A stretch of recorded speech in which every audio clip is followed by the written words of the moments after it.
Hey you guys, welcome back to the channel, and today I'm going to be talking about how I cultivate effort. Effort relies on boosting your mental and physical energy so that you can put that energy back into the work you actually want to get done in life. But before we begin, I want to tell you a quick story. The very first time my wife and I tried making pancakes, we were looking forward to something like this. And instead, what we got was this. We continued to practice, and over time we eventually got better. I have to give credit to my wife because she's the one who makes them now and perfected the recipe. They are soft, fluffy, and delicious. She'll throw in some mashed banana, vanilla extract, and a few chocolate chips, and I have to tell you, they're the best pancakes we've ever had. And I tell you this because you can't expect to be good at something after trying it for the first time. It takes time and consistent effort to get better. All the goals and skills we're looking to accomplish and develop require putting in the reps. But you've got to have that growth mindset that things aren't going to be perfect the first time. And this is the approach that I take when it comes to learning anything. I know I'm not going to be good the first time I do something, but if I'm intentional with how I practice, I know I will improve. Number 2. Exercise, nutrition, hydration, and sleep. I know this is 4 items in one, but I won't add too much to this because I've driven home how important they are in my last 2 videos. I'll just say that they are the top contributing factors for boosting my energy levels. Higher energy levels means greater potential to put in maximum effort in the missions I choose to accomplish in life. Missions that typically contribute to me being a better husband, a better writer, a better storyteller, or a better communicator. Number 3, daily supplements. Ask your doctor about magnesium or vitamin D supplements, which can support energy production. I take a multivitamin just about every day. I'll forget here and there, but just about every day. And they include magnesium and vitamin D. Number 4, sunlight. I get sun just about every day that it's sunny outside, for about 20 to 30 minutes. It helps regulate my circadian rhythm, which is the natural cycle of physical, mental, and behavioral changes we experience in a 24-hour period.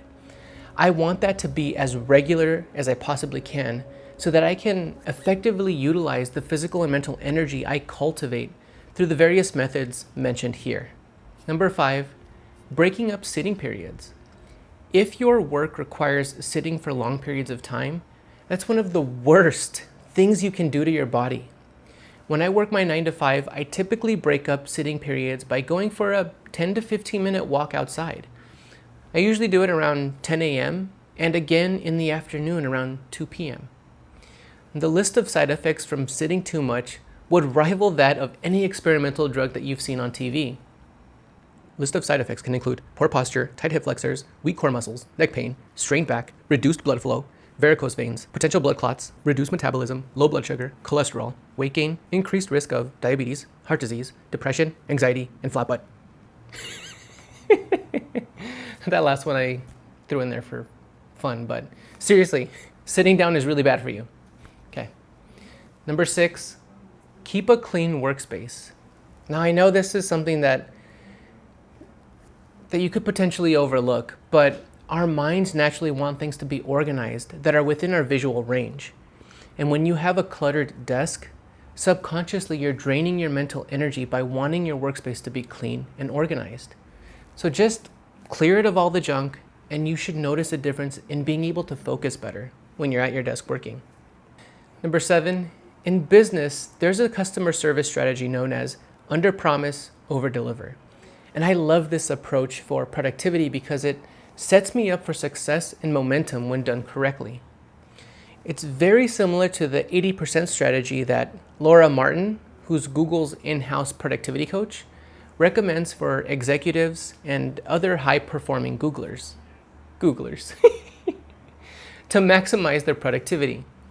It's where you keep about 20 to 25% of your day open to absorb any unexpected challenges that come up during your workday.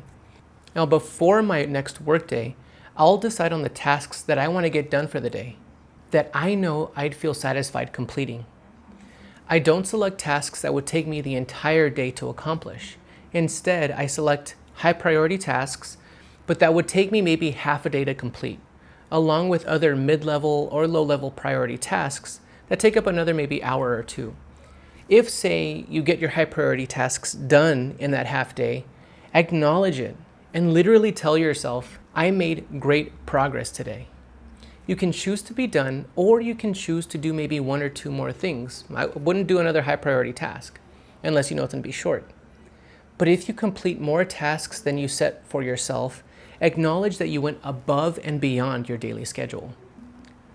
Number 8, focus on completing your very next action. This is a counter to breaking up large, complex projects into smaller, more manageable tasks. Often it's the case that we have no idea what all the steps are going to be that are required to accomplish something.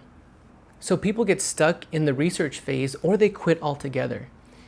And instead, I recommend focusing on the very next action that you can take to move closer to accomplishing that mission. Taking 5 to 10 seconds to figure out what your next action is will give you a greater sense of control as opposed to getting frustrated on what step 14 is of who knows how many. Number 9, spending quality time with my wife. Now, believe it or not, spending quality time with my wife recharges my energy. But there's a critical factor that made a huge difference that allowed me to be more present during our quality time together. I had to get everything out of my head and into a PKM system. Now, I'll do a whole video on what PKM systems are and how I utilize one. But doing that allowed me to be present with my wife, and that's what truly recharges my energy. Number 10, to remove the number one distraction today. I'm currently in pursuit of helping hundreds of people online by answering questions and providing recommendations in various forums on Reddit. One of the most prevailing issues I see is people addicted to their phones, usually short form content or some type of social media. Keep your phone out of sight and out of reach when in work mode.